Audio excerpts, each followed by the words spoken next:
बंधु माने आजिर एही कार्यक्रम को आपण मानक स्वागत। आजिर एही कार्यक्रमटी कन्या राशि व्यक्ति विशेष मानक पई बहुत गुरुत्वपूर्ण अटे। कारण आजिर एही वीडियो रे आमे माने जानिबा जे वर्ष 2025 रो अंत हेबाको जाउछे। तो वर्ष 2025 शेष हेबा पूर्वरु आगामी 3 मास आपण मानकर जीवन रे कोन सब बड़ परिवर्तन नै आसीबो। वर्ष 2025 रो अंतिम तथा शेष 3 मास अक्टोबर, नवेम्बर एवं डिसेम्बर आपणक जीवन रे कोन सब बड़ परिवर्तन नै आसीबो। ए सब विषय रे आजिर एही वीडियो रे आमे माने विस्तार भाबरे आलोचना करिबा।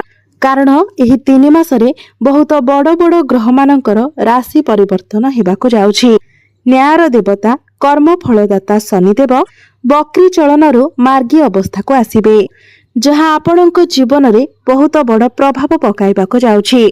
एहा व्यतीत देवगुरु बृहस्पति जे कि समस्त ग्रह मानक मध्यरे सबुठारु शुभ ग्रह बोली माना जाइथांती, गुरु मध्य निजर राशि परिवर्तन करिवे। मिथुन राशि रु बाहरी कर्कट राशि को चलन करिवे एवं बक्री होई पुणी थरे मिथुन राशि को चलन करिवे। एहा सहित राहु, केतु, सूर्य, बुध एवं शुक्र, मंगल मध्य महापरिवर्तन करिवे, जहा फल रे आपणक भाग्य रे गोटे बड़ मोड़ आसीबाको जाउछि। आपणक जीवन रे महापरिवर्तन हेबाको जाउछि। तेबे आसंतु जानिबा आगामी 3 मास आपणक जीवन रे कोन सब बड़ परिवर्तन नै आसीबो। तेबे एहा पूर्वरु जदि आपणकर मध्य कन्या राशि होई थाए तो वीडियोटी को लाइक करी चैनल टी को सब्सक्राइब करि दियंतु एवं कमेंट बॉक्स रे भक्ति एवं श्रद्धार सहित जय श्री जगन्नाथ, जय मां लक्ष्मी निश्चय लिखंतु। तेबे बंधु माने आजिर एही कार्यक्रमटी आपणकर जन्म राशि तथा चंद्र राशि उपरे आधारित अटे। तो बंधु माने आपणक कुंडलीर प्रथम भावरे सूर्य विराजमान अछंती, द्वितीय भावरे मंगल एवं बुध विराजमान अछंती, षष्ठ भावरे राहु विराजमान अछंती, सप्तम भावरे शनि, आपणकर दशम भावरे देवगुरु बृहस्पति एवं द्वादश भावरे केतु एवं सूर्य विराजमान अछंती। तो यह हेउछि अक्टोबर मासर चार्ट। तो सर्वप्रथमे आपणकर राशिर अधिपति बुधंक ठारू आरंभ करिबा। तेबे बुध आपणकर द्वितीय भावरे विराजमान अछंती। 24 अक्टोबर रु नै 22 नवेम्बर पर्यंत बुध आपणकर तृतीय भाव को चलन करिवे। पुणी बक्री होई आपणकर द्वितीय भाव को चलन करिवे। केवल 24 अक्टोबर रु नै 22 नवेम्बर पर्यंत जेतेबेले बुध आपणकर तृतीय भावरे रहिबे, सेतेबेले टिके समस्या देखा देई पारे। आपणकर ओभर थिंकिंग बढ़ी जाई पारे। किछि कथा नथिले मध्य आपण बहुत भाबिबाकु लागिबे। एही समय आपणकर अननेसेसरी खर्च मध्य होई पारे। एही समय आपणकर स्किन रिलेटेड प्रॉब्लम देखा देई पारे। त्वचा संबंधित समस्या, एलर्जी, इन्फेक्शन एही भली समस्या टिके देखा देई पारे। थंडा, काश, ज्वर भली समस्या देखा देई पारे। 22 नवेम्बर को जेतेबेले बुध पुणी थरे बक्री होई आपणकर द्वितीय भाव को चलन करिवे, तो यही समय आपणक पई बहुत ही भल रहिबो। बुध हेउछन्ते बाणीर कारक ग्रह एवं आपणकर द्वितीय भावटी मध्य बाणीर भाव होइथाय। तो आपणकर बाणी रे मधुरता आसीबो। आपणकर कम्युनिकेशन स्किल मध्य बहुत भल रहिबो। आपणकर बाणी द्वारा आपण अन्य मानकु निज आडको आकर्षित करि परिबे। समाज रे आपणकर लोकप्रियता बढ़िबो। आपणकर लोक संपर्क बढ़िबो। एबे आसंतु जानिबा शनिक विषय रे। वर्तमान शनि आपणकर सप्तम भावरे बक्री अवस्थारे अछंती।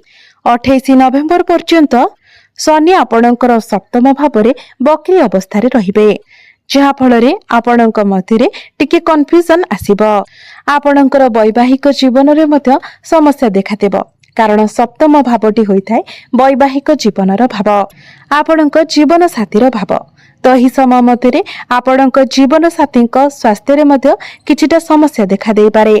शनि आपणकर सप्तम भावरे अछंती।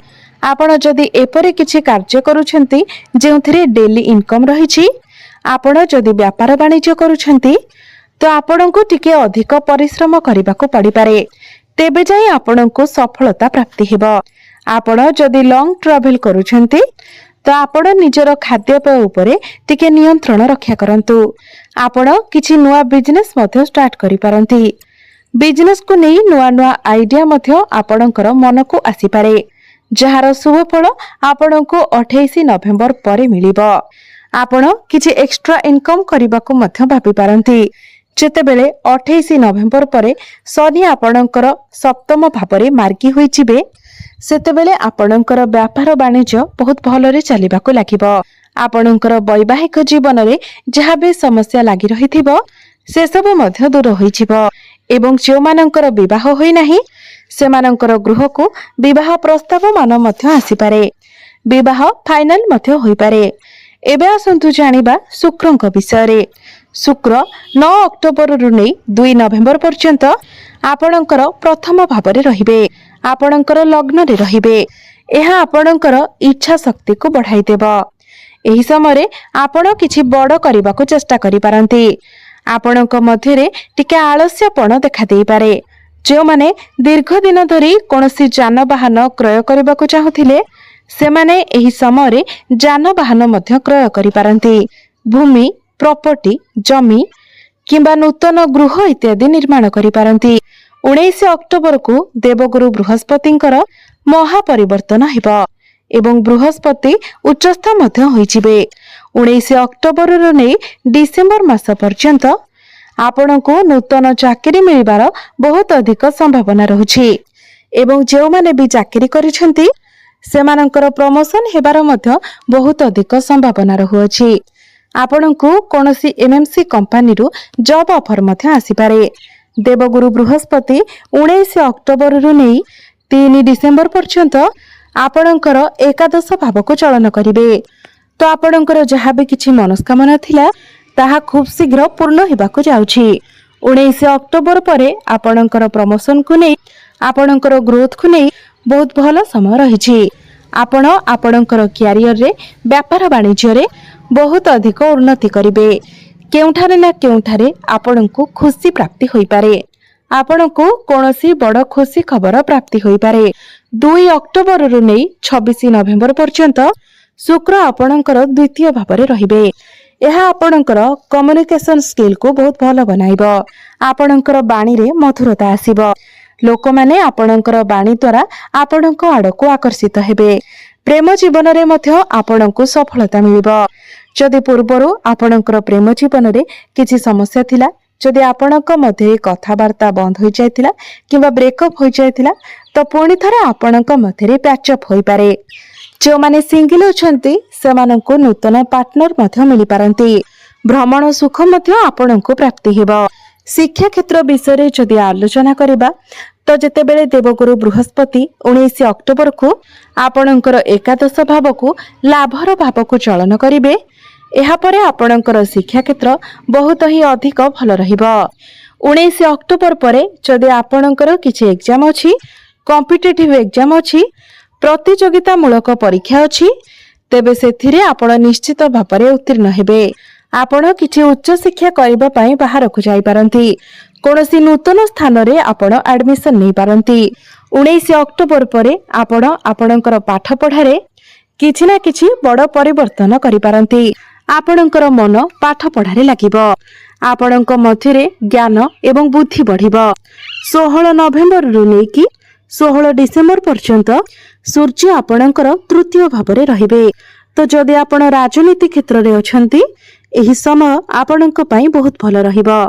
जो माने ऑनलाइन रे कार्य करूछंती, डिजिटल मार्केटिंग रो कार्य करूछंती, फाइनेंस रो काम करूछंती, सेमानको ए सब क्षेत्र रे शुभ फल प्राप्ति हेबो।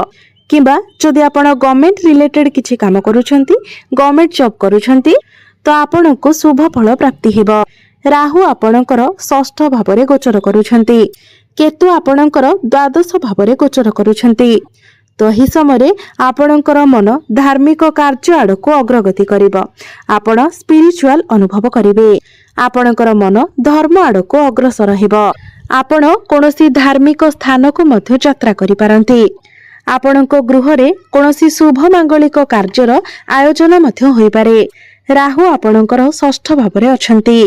राहु को षष्ठ भावरे बहुत ही शुभ माना जाय थाए।